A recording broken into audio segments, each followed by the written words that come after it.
And we are back. I have another question for Erika. Does a will have to be recorded? No, it does not. Bear in mind that for the will to be actually a valid document and the time that it actually comes into effect is when the person who actually wrote that will has passed on. The testator of that will has passed on. That's when the will becomes valid. Until that time, there may be changes that want to be made, so there would be no good reason to record it prior to. Well, let's say whoever's writing the will is concerned that there might be a dispute. Should they record it, and can they record it, and where do they record it? No, you don't record it. What happens is it becomes part of the public record as part of the estate administration after you've passed on, and that's when it would be determined to be the valid document, the last will and testament. So there's no real way to record it?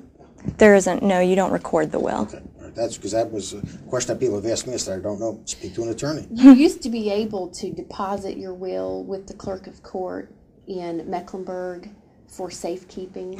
Mecklenburg no longer allows that. Oh, is that right? Yeah. They don't want to get involved in the middle of it? And you can do it in other counties. I really don't know which counties still allow that, but it used to be that you could actually deposit your will there for safekeeping. It didn't have any legal effect. It was just merely a place to leave it. To keep like a safe deposit box, so they could say, well, it's on, wasn't really on record, but they had it, so if anybody had a question about it. Yeah, a will really doesn't have any legal effect until the person who signs it dies. Right. So if somebody had a will and they wanted to change it, I mean, how is there a record of it? If you want to revise the will, you had a fight with one of your siblings, or you had a fight with someone, or someone who you wanted to leave your inheritance to passed on. I mean, what do? You just take it and just put it on file. Where do you keep it? Well, you keep your will in a safe place to be decided by you, and you let any select number of individuals that you think need to know where it is, know where you're going to keep it. But you decide where you're going to keep it, and you keep it there. And if it's the only will you ever do, then hopefully your family or your executor can find it when the time comes. And you may, from time to time, change your mind and change your will. And that's okay, but you should destroy your wills if you do that. If you make a will in 2009 and then do so get rid of the old one and write a new one in? Absolutely.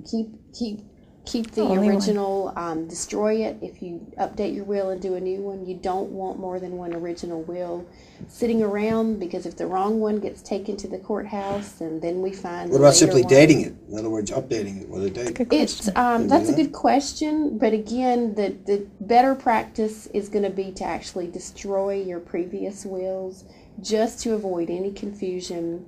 Because once one will gets taken to the courthouse and officially accepted for probate, it can be a little bit tricky and time-consuming to get the later will. So what is the record number of wills you've seen with any one family member? Or somebody comes in and they say, well, you're thinking about this. It's not uncommon to have a client come in with their estate planning file from home and dump it on your conference room table, and it may or may not be organized and in order, and it's not uncommon for them to bring 20 years worth of estate planning documents, which could include, anywhere from half a dozen to upwards of a dozen wills. And it can be really time consuming if you're trying to help the client understand what they do have and what is still effective and what's not effective. And so we sometimes sit around the conference room table and go through that stack and destroy wills as we're sitting there once we've figured out which is which. Let's talk about executors. Or is it an executor? Who came up with that name? What is that about? Isn't that a great word? Oh, it's awfully close to executioner.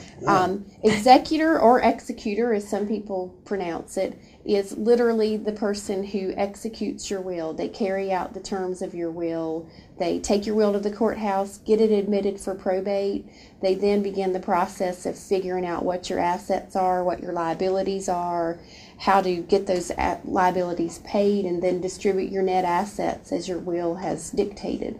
North Carolina and a lot of other states have replaced that word executor, the female equivalent is executrix, with the word personal representative, or the phrase personal representative. Well, could they just make it a state administrator? It's called administrator in some states, and in some cases. In North Carolina, When you have an executor, that tends to imply that you had a will that named an executor. If you did not have a will, then the legally appointed person is known as your administrator, or if it's a female, administratrix. But North Carolina has tried to move towards replacing those with more gender neutral words, Sure. like personal representative. That is typically what you'll see now if you're dealing with an estate that's being administered. Erika, do they get paid, executors, executors, administrators, or administratrixes? Yes, they can get paid. It really depends on who you name. If it's a family member, they may choose to be reimbursed, or they may choose to do it free. Is there a statutory limit as to what they get paid? There is a statute that speaks to it. So depending on if you've chosen like a bank or an independent third party, they are more likely, of course, to accept a fee to be able to act as the executor. Oh, sure. What about debts? When someone passes on, are all their debts wiped out pretty much? That's a good question. No, absolutely not. Unfortunately, your debts will likely not die with you. In limited cases, you may have a situation like a credit card, or it could be student loans, where there's credit life insurance associated with the account, so that if you die, the company writes it off or has insurance to pay Cover off it. the unpaid balance. However, most debt will follow you to the grave and need to be addressed as part of your estate. That could be your... So the proceeds from the estate actually have to go to pay off the debt. Absolutely. Before your beneficiaries get anything, your debts, whatever they may be, have to be paid, or at least negotiated, and the negotiated amount paid.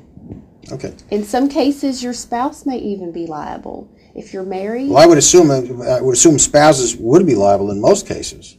it really depends. Of course, if your spouse or anybody who's co-signing. Or if it's a on joint loan, account, if you have a joint credit account. Right. But sometimes your spouse may be liable for debt without ever signing a thing, such as medical expenses.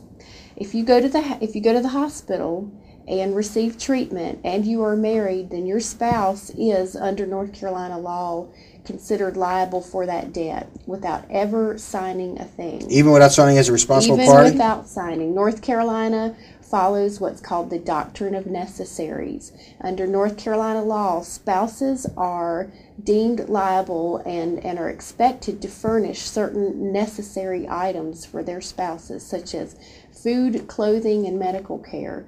And so your spouse could be sued for these items without ever agreeing to pay for anything or signing a contract. I have one question for Erika, and then we're going to take a short break. Erika, can you exclude family members from your inheritance? You can. You have to do that very carefully, and especially if you're trying to exclude a spouse, there are many legal hoops that you need to jump through, so you really need to seek legal counsel and have counsel work with you to get that done if that's what your wishes are. All right, so it is possible. It is possible. Okay. Well, we will be right back, and we have some more questions. Thank you very much. One provider, one simple bill, one local number, unlimited possibilities.